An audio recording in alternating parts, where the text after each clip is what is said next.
Bertemu kembali masih dalam tema 1 pembelajaran ke-6. Kali ini kita akan belajar mengenai kata baku. Kata baku adalah kata yang ditetapkan berdasarkan kesepakatan atau standar yang tercantum dalam Pedoman Umum Ejaan Bahasa Indonesia atau yang disingkat dengan PUEBI dan Kamus Besar Bahasa Indonesia dengan KBI. Ciri-ciri kata baku yang pertama, bentuknya tetap. 2. Tidak terpengaruh bahasa asing. 3. Penggunaannya sesuai konteks atau bukan bahasa sehari-hari. Yang keempat, memiliki arti yang pasti dan tidak rancu. Berikut ada beberapa contoh kata baku dan kata tidak baku. Cabai adalah contoh kata yang tidak baku. Contoh bakunya adalah cabai. Apotek itu adalah contoh kata baku. Contoh tidak bakunya adalah apotik. Kata baku nantinya bisa kita gunakan di dalam kalimat.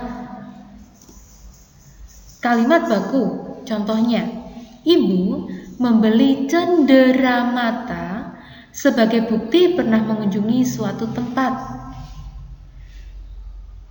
Kata cenderamata adalah kata baku.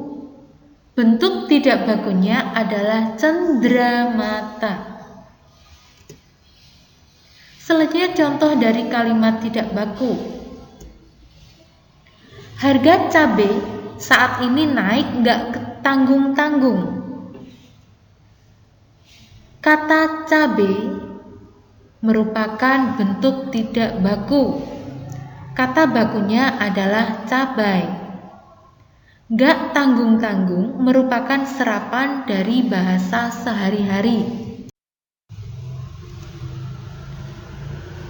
Di dalam kalimat kita mengenal kata penghubung atau konjungsi. Kata penghubung atau konjungsi merupakan kata yang berfungsi sebagai penghubung antar kata dalam sebuah kalimat atau antar kalimat. Ciri-ciri kata penghubung. Yang pertama, menghubungkan antar kata, maka seringkali terletak di tengah kalimat atau satu kalimat dengan kalimat lain. Contoh, Rani sedang belajar ketika ayah pulang kerja. Di dalam kalimat ini sebenarnya mempunyai dua anak kalimat.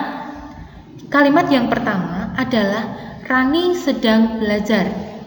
Kalimat kedua, ayah pulang kerja.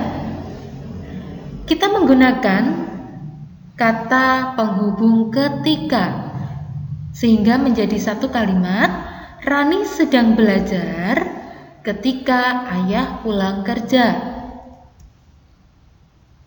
Ciri yang kedua, memiliki subjek yang sama, baik menghubungkan antar kata maupun antar kalimat.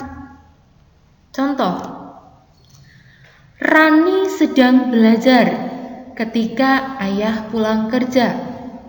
Subjek di dalam kalimat ini ada dua. Yang pertama, Rani dan ayah. Subjek berarti pelaku tindakan.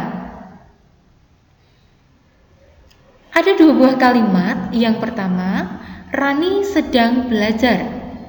Kalimat yang kedua, ayah pulang kerja. Ciri yang ketiga, sering diikuti koma ketika menghubungkan antar kalimat. Sebagai contoh, Rani sedang belajar, koma, ketika ayah pulang kerja. Jenis kata penghubung. Ada dua jenis kata penghubung. Yang pertama, kata penghubung koordinatif. Berfungsi menghubungkan kata dengan kata atau kalimat dengan kalimat yang memiliki hubungan sederajat. Contoh dari kata penghubung koordinatif: dan, atau, tetapi, sedangkan, melainkan, lalu, kemudian, padahal. Jika kita masukkan ke dalam kalimat, Ibu sedang memasak dan Ratna membersihkan halaman. Di sini ada dua buah kalimat. Kalimat yang pertama, Ibu memasak. Kalimat yang kedua, Ratna membersihkan halaman. Sehingga ketika kita menggunakan kata penghubung dan, maka menjadi Ibu memasak dan Ratna membersihkan halaman. Mengapa dikatakan memiliki hubungan sederajat? Karena ketika Ibu memasak, Ratna membersihkan halaman.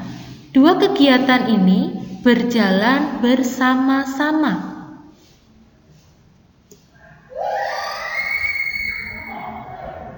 Yang kedua, kata penghubung subordinatif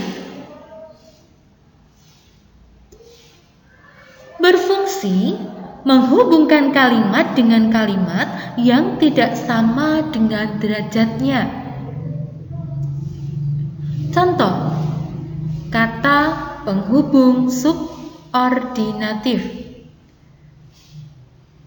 ketika, sejak, kalau, jika, supaya, biar, seperti, sehingga, setelah, andai, ibarat, karena. Jika kita masukkan ke dalam sebuah kalimat, demikian contohnya. Kalimat yang pertama, Rani rajin belajar. Kalimat yang kedua, Rani mendapat nilai yang baik. Jika kita menggunakan kalimat penghubung atau kata penghubung subordinatif, kita ambil contoh dengan kata supaya, menjadi Rani rajin belajar supaya mendapat nilai yang baik. Kerajinan akan membuat kita memiliki banyak teman. Di dalam gambar ilustrasi berikut, kita dapat melihat bahwa dengan kerajinan mereka bisa bekerja sama dengan teman sekelas. Gambar ini merupakan penerapan sila ketiga Pancasila, yaitu dengan kegiatan gotong royong. Gotong royong sendiri memiliki beberapa nilai positif di dalamnya. Yang pertama, memuat nilai kebersamaan. Yang kedua, memuat nilai persatuan. Nah, di sini di dalam kegiatan gotong royong sama sekali tidak akan terasa bahwa kita itu berbeda. Ya, yang ada kita merasa satu kesatuan karena memiliki tujuan yang sama. Contohnya ketika kerja bakti atau gotong royong membersihkan kelas. Tujuan kita sama, yaitu supaya kelas kita menjadi bersih. Rela berkorban.